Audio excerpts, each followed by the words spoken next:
Bazuar në vendimin Në mbledhjen e parë të komisionit, dy bashkëkryetarët që do drejtojnë punimet e reformës territoriale, Arbian Mazniku i socialistëve dhe Luciano Boçi i demokratëve, nuk arritën të ulen bashk. Megjithatë, ata e kanë të qartë mbi cilat shina duhet të ecin, siç tregojnë për ABC News. Në atë moment na duhet kemi institucione vendore, të cilat janë të afta, të operojnë jo thjesht institucione që ofrojnë shërbime për territorin e tyre, por që janë të afta të operojnë në linjë me politikat e Brukselit për të rregjur sa më shumë financime nga programi i kohezionit dhe fonde strukturore. Pra, nuk është territori objektiv në vetvete.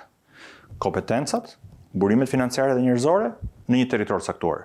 Duhet të analizojmë të treja. Ndarja territoriale e bashkive të jetë e përputhshme me karakteristikat ekonomike, me karakteristikat gjeografike të zonave. Demokratët do të vijojnë të qëndrojnë kërkesës për shtim të numrit të bashkive, por pritet të shihet sa mbështetje do të gjejnë tek mazhoranca e komisionit, që ka argument të kundërt nga ata.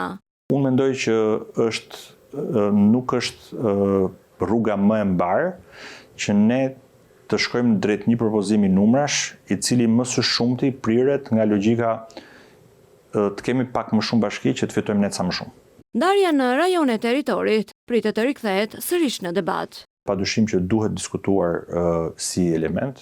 Ai është një diskutim i cili impakton jo pak dhe mënyrën se si organizohet jo vetëm pushteti vendor, por edhe pushteti i dekoncentruar. Pra, nëse ne kemi pushtetin e decentralizuar, që thot një detyrë që është dhënë bashkive për ta bërë, pushteti i dekoncentruar është një pushtet i cili është i qeverisë, por ndodh në territor.